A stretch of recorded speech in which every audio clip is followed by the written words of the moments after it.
Welcome to Business Prowess with Rafael and Juanita.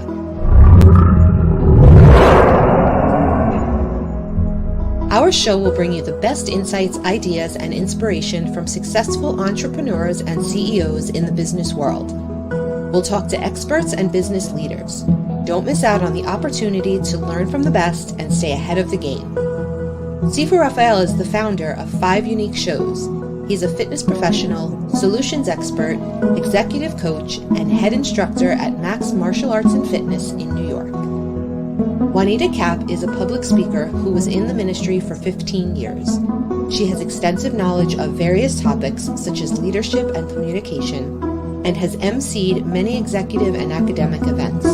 Juanita is the founder of 2 unique shows. Her life motto is never give up. Good morning. Happy Friday, everybody. Juanita, how are you? All the way from South Africa. And Matthew coming to us from Mexico. And Stephen Turner coming to us from New Hope, Pennsylvania. There you go. Cool. The only thing that we may not be able to see Stephen is because he's having a little technical difficulties with his camera, but I'm sure at one point or another, maybe we will get to see him. Or maybe he is an FBI informant. No. Cannot. I'm just kidding. No. Wow. I'm just kidding. So he's not an FBI informant, but he is an exceptional coach. So today, we definitely want to talk about boundaries and strong leaders and business in general. Matthew, you are, I got to tell you, man, every time you and I speak, I'm just blown away because the amount of knowledge, the experience you have, not only in ministry, you were a Catholic priest for 20 years, but in all your travels, you know a lot of different languages. I say a lot, but it's more than most people, right? And your experience with different communities, different people, and now you're no longer in that realm of preaching necessarily. You are helping people differently. So talk to us. You recently had a trip to Guatemala, and it was an exceptional experience for you. Would you mind telling us why you went there and what was the goal? Yes, thank you, Rafael.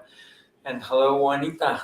So, yeah, I've been very fortunate to be able to serve many people in many countries and also in the United States Navy.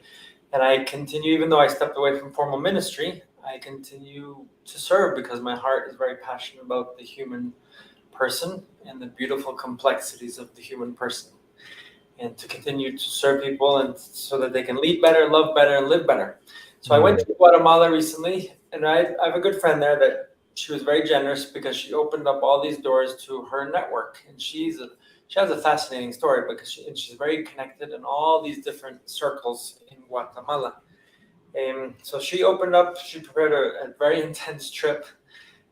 But why did I go? I really want to, because I'm opening a new practice around leadership coaching and leadership development. And that's also through education, through conferences and workshops. And so the idea was to build up more visibility, to get more clients, get more work, and to be able to serve people. Because my business is global. I serve people across boundaries and across cultures.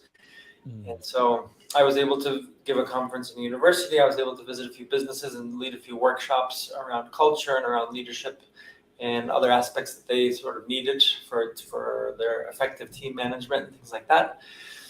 So I was able to it was very intense, but able to meet a lot of people and interact with a lot of groups. And that was really the goal, was to gain visibility and be able to have more work and to be able to continue to serve better.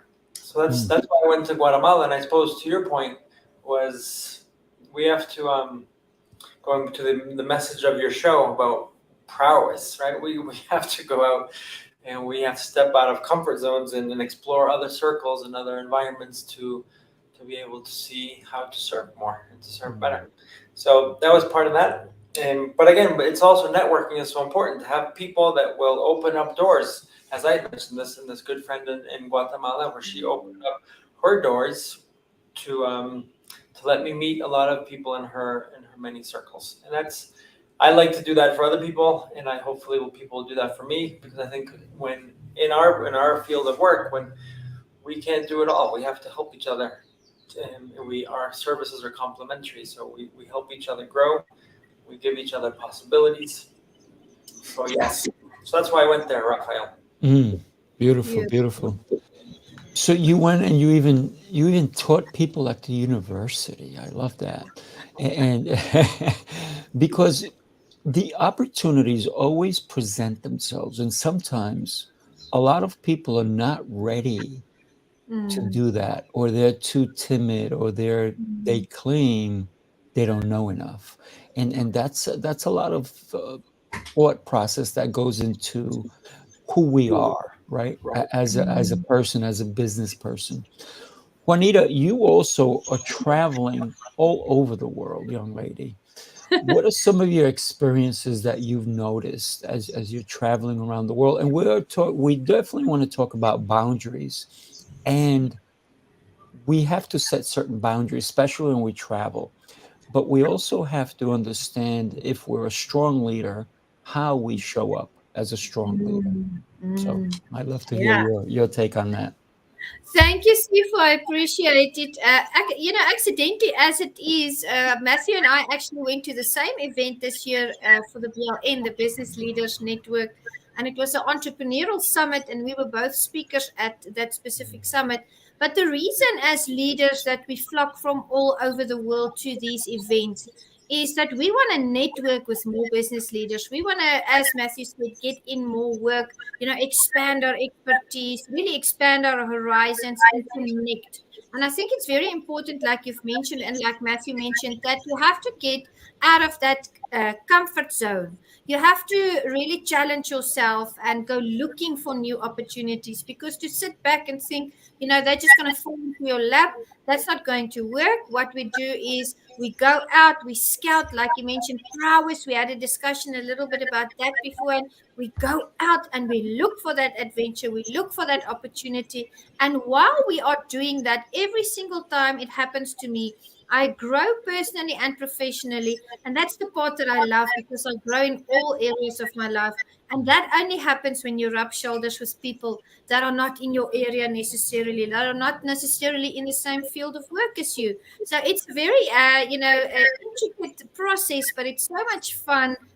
We have fun when we do that. And, Matthew was also a speaker. I spoke about, leadership diversity in the organization. And I would like for Matthew to tell the audience what he spoke about, because he spoke about mushrooms. And, the whole crux of his message actually does not just apply to us personally, actually applies to us in a professional manner as well. So tell us more about mushrooms, Matthew.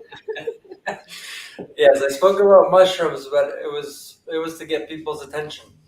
And I mistakenly said that when we smoke mushrooms, I didn't realize that you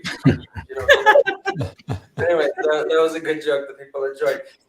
So the whole thing, mushrooms, came up because in a lot of my work that I've done in ministry in different realms, it's as human beings, we tend to difficult experiences, uncomfortable experiences, challenges, things that we don't like about ourselves, or things that happen, whatever it is, we sometimes put it away.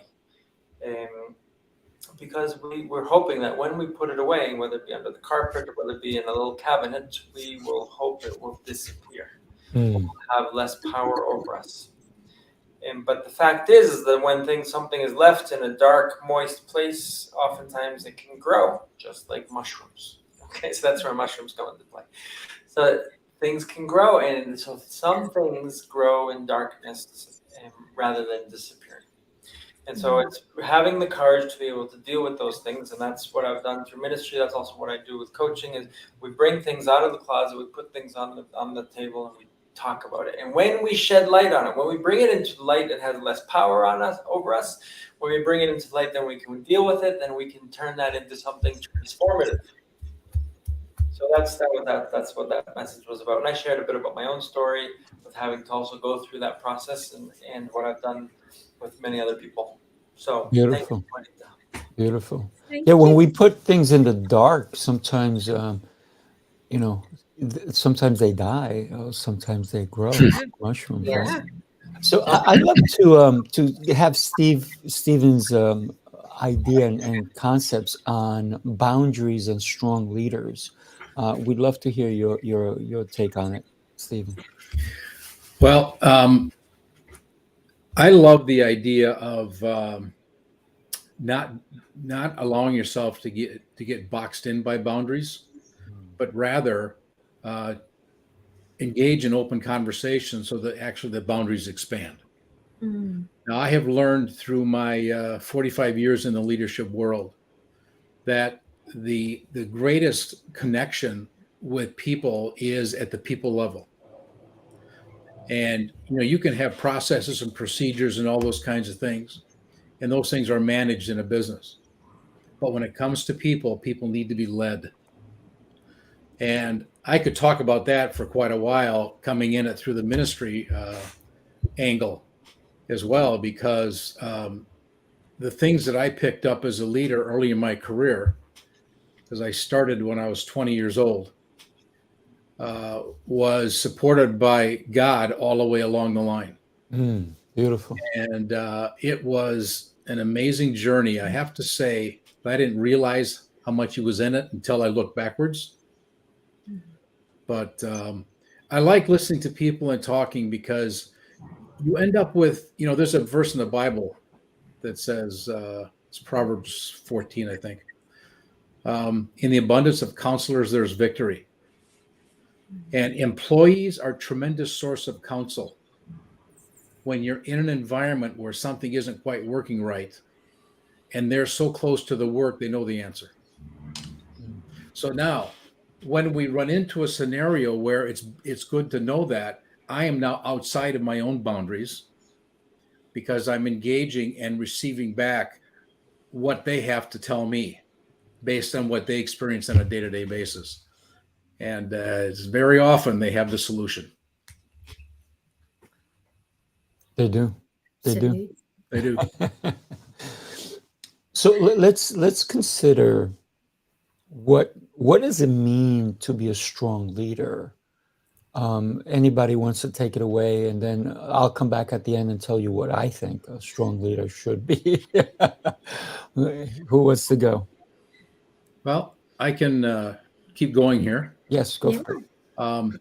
I believe that strong leadership really comes down to, again, I got to go back to what I just said, and that is we need to have a purpose, we need to have a vision, we need to have a plan, but in all of that, we need to get everybody involved in the process of doing it. I like to describe it this way, if you want to make it, kind of concise. To me, a leader who has the ability to impact people outside of their umbrella.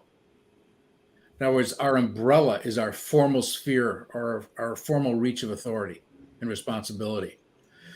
But when we speak from a perspective of heart, which almost always includes people will follow people that talk in that vein.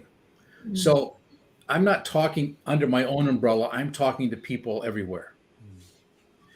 And I like to challenge people where if you're influencing people outside your umbrella, you're in the right place. Because you can impact the masses then. Yeah. Thank you for that. Great. Come on, Juanita. What do you think? I agree. I absolutely agree. You know what struck me just now, Sifu, is that Matthew was a priest. Stephen speaks about being in the ministry, and I was a pastor for 15 years. I mean, that is so wonderful that it worked out that way. Here we are. And Sifu, you are an amazing sensei and teacher, and you've got your own flock there at your amazing dojo that I visited. So absolutely excited to hear that. And, strong leadership, I really believe, and in the ministry, I would like to say out there for the audience, priests and pastors are exceptionally strong leaders, because they don't only just carry, the weight of their own struggles and the goals and the visions of their own lives, but they really work hard in the flock and between the people and support them in their areas and their fields as well. So in essence, pastors really work with a lot of different individuals, and that really makes them strong leaders. Not saying they all are, but they are in an environment where they have the option to become a very strong leader. And I just believe that, strong leaders need to learn the linguistics of business. They need to learn the linguistics of speaking to people's hearts, because it doesn't matter what type of business level we are at. It doesn't matter what type of business we open. When we know how to speak to the hearts of people, when we know how to move past communication to connecting, to communicating effectively, to connecting, that's when we really reach the person, and that's when the true essence of the relationship becomes evident. So whether it's a personal or a business relationship, but strong leadership for me, it's a person that wants to go the extra mile. It's a person that knows in their heart why they are doing what they are doing. It's someone that really wants to add value to society, and it's someone that is willing to be selfless, to sometimes say, you know what, I'm going to let my brother or my sister go ahead, go past. I'm going to lift them up. I'm going to support them, because I'm a firm believer that as we rise, we lift.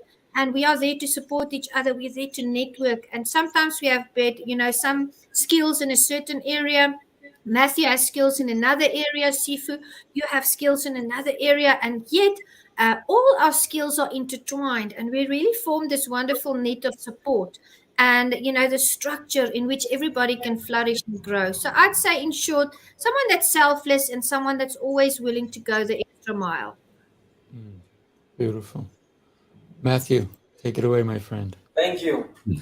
I want to build on what's already been said, and also just from my experience. So when we talk about boundaries, going back to the topic of boundaries and I think we need to clarify, what we mean by boundaries, because on one hand, Stephen brought up a great point of expanding boundaries, right, and not staying in those comfort zones, but knowing how to step out of those, knowing how to use our resources, and I think.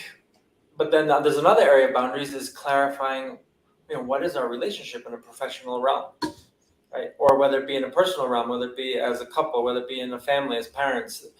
Boundaries is also about clarifying, who I am, what are my responsibilities, who are you, what are your responsibilities, and exercising what I call appropriate assertiveness.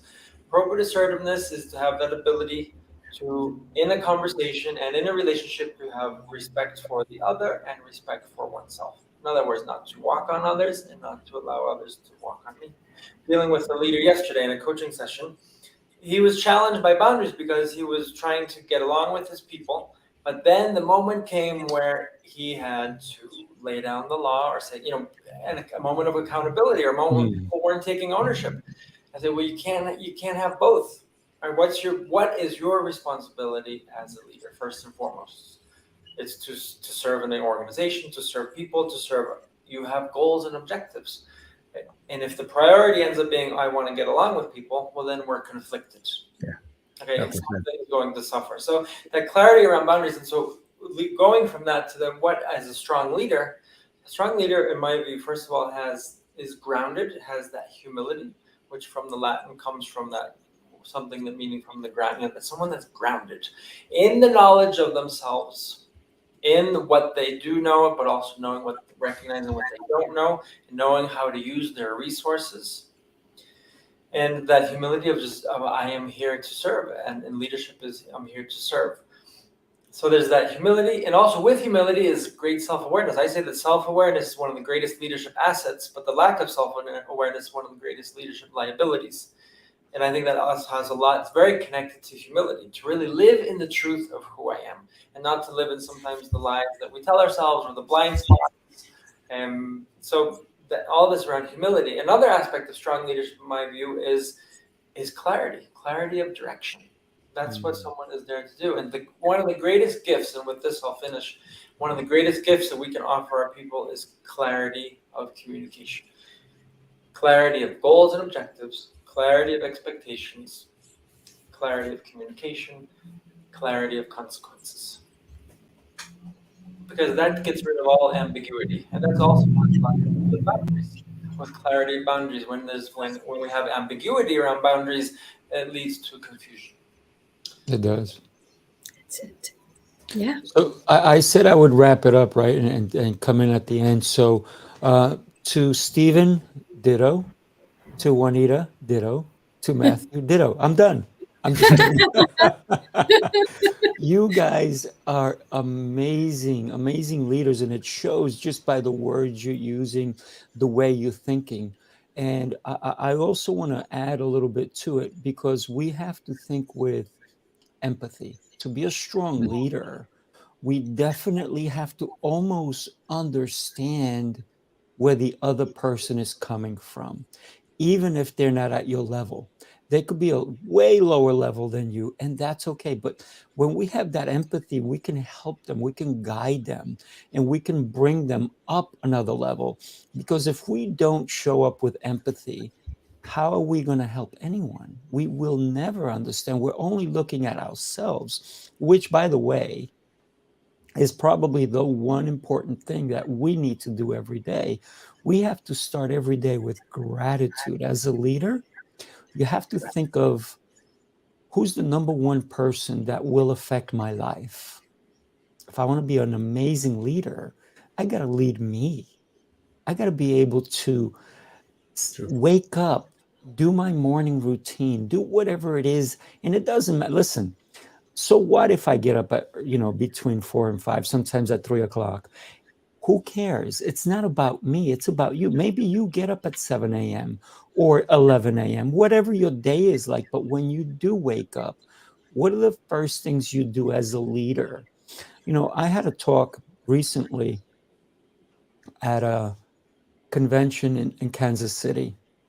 And my question to everybody in the audience, because we were all in a hotel, I said, what's the first thing you did as a leader this morning? And a lot of people that I spoke with, they said, I did this, I did that, I did that. I said, no, what was the first thing you did? They were like, what do you mean? I said, did you make your bed?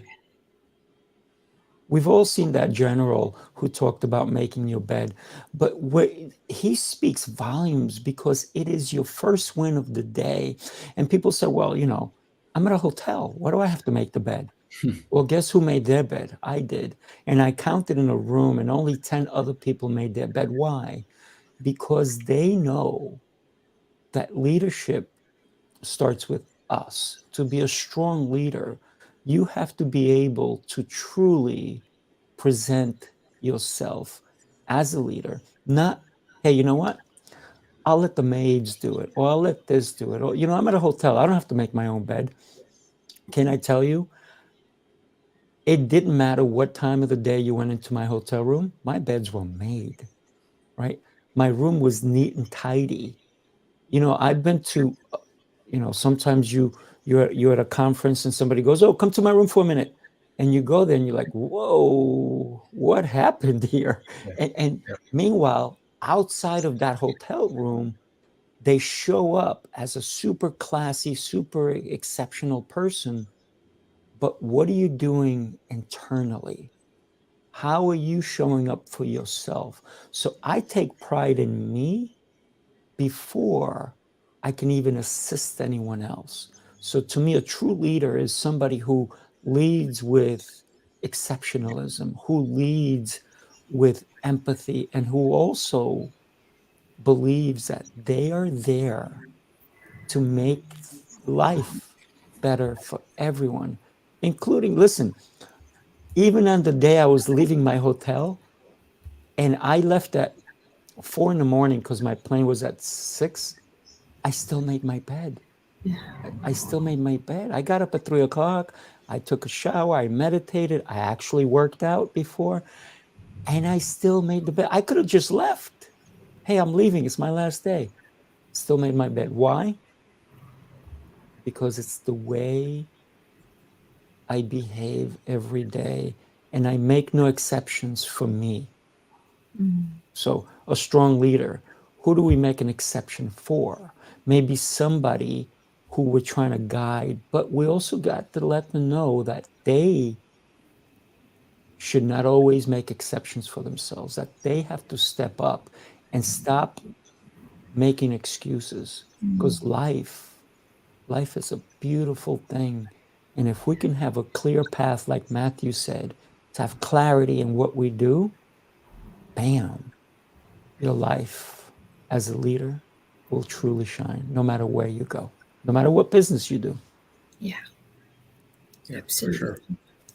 Yeah. So I know you can't see me, but I was nodding my head as you were going through your. was that? I heard some neck moving. I'm Yeah, there you go. That's it. Yeah. Here's the thing I want to talk to you guys about, Steven. Even though we can't see him because I don't know, something's happening with his camera or whatnot, but he's still here. He's a leader who Yes. shows up no matter what. Now, if you want to see what this young man looks like, he's quite handsome. You'll have to go take a look at the thumbnail that I created. But he's also been on some of our other shows, and I'm sure he's going to come on other ones as well. Steven is a leader. Matthew is a leader. Juanita is a leader. I'm still a leader. I started working when I was 10 years old. I'm still learning today. Yeah. I'm Absolutely. still learning today. I will never stop learning. The day I stop learning is the day I say goodbye to everybody. That is the day. And by the way, my great-grandfather lived to be 113. I don't know how he did it.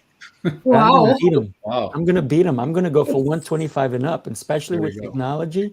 AI is going to be there to help me out anyway. So about that. Yes. True. What topics would you say you think about on a regular basis as a strong leader? Love to hear your thought on that, either Steven or Matthew, and then Juanita. One of the things I think that we have to remember is that we are leaders 24/7. There's no such thing as punching out. So I like to describe it really as a lifestyle versus an event. Mm. Yeah. So as we walk it out, and a lot of leadership is accomplished by the example that's set, because people follow the leaders as opposed to resisting managers. If we lead people, they'll follow. If we try to manage them, they resist.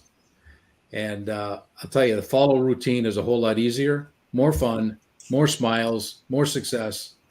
Again, it's 24/7. You're always in the limelight, really. Mm. Absolutely. True. Matthew. Thank you. So a few things that come to mind for me is picking up what Steven said about following. I like to talk about followership. A lot of us were in ministry, so the whole term called discipleship. But followership, I don't like to put leadership and followership in contrast to each other, because that experience happens within us. Mm. I lead myself, but I also follow myself. And so I'm going back to what you said, Raphael. We have goals, we have mission, we have a vision, we have value, we have principles, and then I follow those. I set those up for myself, but my ability to follow myself. So followership is so important. I think the better we can follow, the better we can lead. Because we can have people that they want to be in the positions of leadership, but maybe didn't know how to follow. So I'm a big fan of just talking about followership, because I think it's a huge topic, and it's so important because it's part of the human experience, as is leadership. When we talk about leadership, when I go to the topic of the influence, leadership is another part of the human experience, and it has something to do with positions, but it can happen outside of the context of positions of authority. Because if we talk about it's a process of influence of someone over others to reach a goal, that happens in a lot of relationships. But the question I think we want to look at is, what type of influence do I want to have on people? Because when we define leadership as influence, or leadership as a process of influence over others to reach a goal, it's a very neutral term. It's not about positive goals or negative goals. In this context, obviously, we would like to be a positive influence on others. And I think that's what we want to look at is, yes, we all influence each other, but what type of influence do we want to have on others, whether it be in personal spaces or in professional spaces? And to think about, yes, so where I am leading, but how am I leading? Am I leading in the direction and the way that I want to? That influence, it also goes back, let's bring back then just to personal leadership. How do I influence myself? Because we have those negative voices, we have those positive voices, we have all this stuff going on inside of us. And it's about trying to positively influence myself so that I can be a positive influence on others and bring light, continue to bring light and bring growth to others. Absolutely agree with both of you, gentlemen. Thank you so much. What do I think about most in leadership? I love to do research, and I really enjoy, researching how people think. I love to read books on sociology and psychology, and I love to get to know people because I'm very big on relationship building. For me, when I do business, when I lead, when I'm being led, there has to be a relationship that's being built. So I like to, investigate why people think the way that they think, why they hold a certain worldview. And then I like to challenge my worldview because I realize I can learn a lot from others. So I'm constantly challenging myself to revisit, to relook my world at my worldviews and the practices that I have in place, the beliefs that I hold, and how can they fit into the practices that other people have, leaders or followers, and how I can tweak what I'm doing so that I can become better. So for me, researching relationship building, researching sociology, the psychology behind how people think and why they think that way, and how that can impact me as a leader so that I can be a better leader to others. Wow, beautiful, beautiful. So when we think about what we think about every single day as a leader, for me personally, I'm always thinking about words. The words we use impact our own lives. They impact the lives of other people. One of the things that I love doing is literally teaching children because they are our future. When I was a child, I don't believe a lot of people considered us back, maybe when you were children too, they didn't consider how important the words we listened to were. But they affected us, our outcomes, our delivery, even now, of certain subjects, of the way we behave with one another. When I was a child, you were all in the ministry, but so was I. You just didn't know it. Because I used to sit, and every evening I used to eat with the priest, about 40, 50 priests, because my sister and brother-in-law taught at the seminary. And I used to play darts with them. I used to play pool with them, and I used to eat dinner with them. Basically Monday through Friday, and sometimes on Sundays, I would go and eat with the priest at our church. And why was I so lucky? I don't know, actually. I do know. It was because my brother-in-law was a deacon, but he also served beyond anyone I've ever known to serve. And my sister, as a college professor, used to go and teach Spanish to the priests because they needed to be able to have that as a language to be able to serve more people. So the words we use so I used to go to church all the time. I used to sit with priests, but I got fed up with the church. And I think I spoke with Matthew on this. And I left it. And I got annoyed. My brother-in-law still is a deacon. My sister, they are amazing angels. You could never meet anyone more willing to give than my sister and brother-in-law. I grew up with them. I did not grow up with my parents. So they really taught me so much.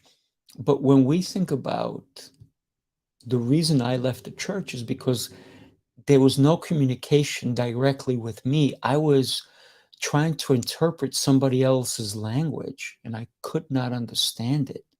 So I picked up the Bible. I read it front to back. I got mad at it and threw it away. Then I picked it up again. I read it and I threw it away.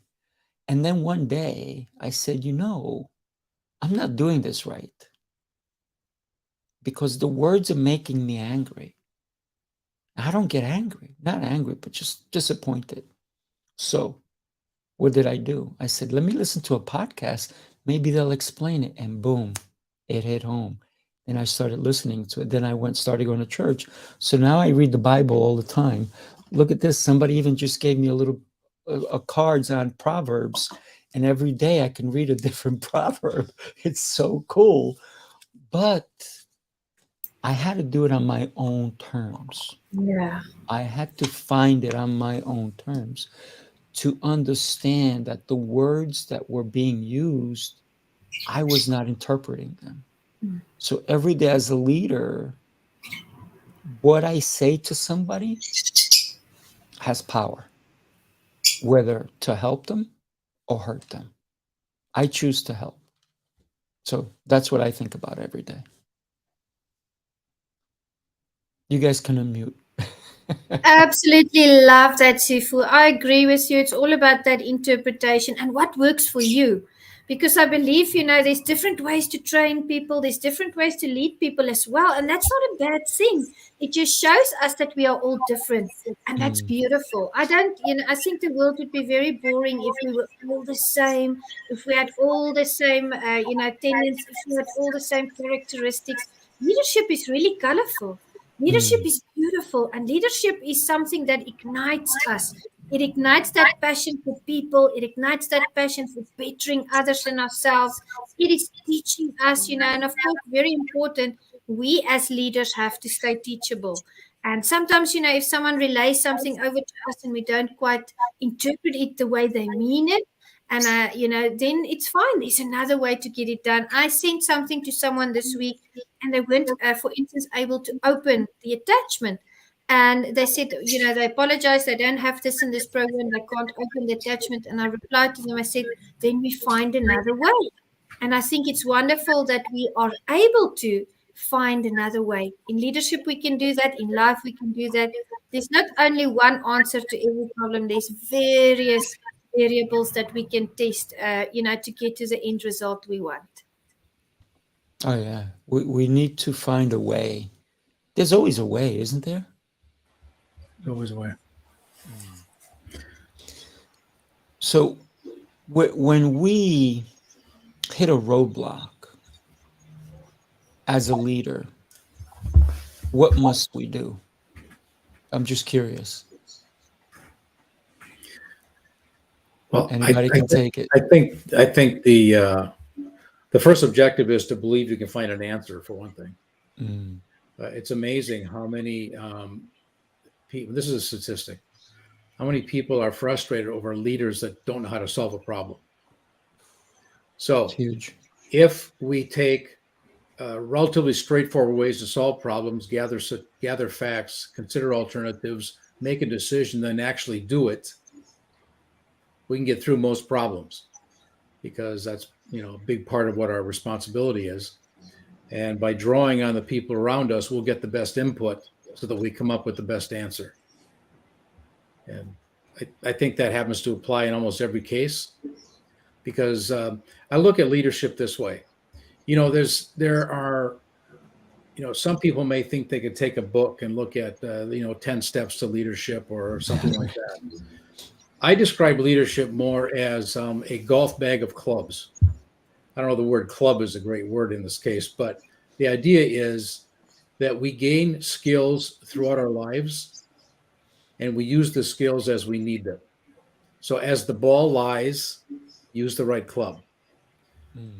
When we run into the same situation in leadership, all those skills we've gathered through all this time, you never throw any of them out. You just keep adding to the total and draw on your experiences and the expertise of those around you if you run into something that you don't have a skill set for, which is also a humility scenario, right? Being willing to reach out for somebody else. But I love those challenges because at the end of the day, work together to find the solution. Beautiful, beautiful. I'd love to hear your take on that, Matthew.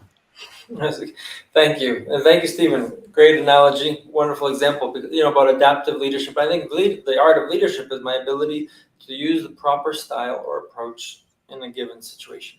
You know, and using the golf thing, where, you know, you're not going to use a driver when you're on the green, right? Or when you're, you know, Right. 20, 30 yards from the green. It's just, you're not adapting to the situation. So great example, Stephen. I'm gonna use that moving forward. But because it's a great image of having these skills and abilities, and that they don't always apply in the proper way in certain circumstances. And when we have run into obstacles, I think there's two things I want to say. One is, others can see the things that we don't see.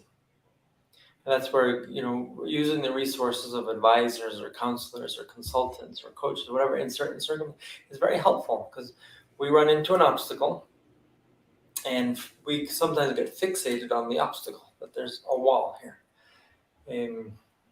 But other people can see, no, but did you see that some of the bricks are loose, and we can kind of begin to take them apart, or there's this, or there's that, or, you know, and so you having that ability to reach out to others. And I think in our own leadership roles as well, then, or using that coaching style, and I want to go back to what you said, Raphael, about your own personal experience around faith, but it's when we find the answers to certain things, it becomes much more powerful. And leadership is not only about telling, it's not about telling people. Sometimes it's necessary, right? The clarity of communication, but we facilitate a process of where people can also find the answers. And when they do that, they take greater ownership. They are totally bought into something, and it becomes a much more powerful experience as human beings, whether it be in their own personal lives or whether it be working with others. Right? And even when we empower people to be creative, or we give them responsibilities, we show that we trust, and then all of a sudden they begin to rise, they begin to grow, and they begin to find answers that we never would have thought of. So facilitating that process in others is always an experience of resurrection. Oh yeah. You gave me a thought, Matthew. Imagine somebody is stuck in a cave and they decide to start drawing.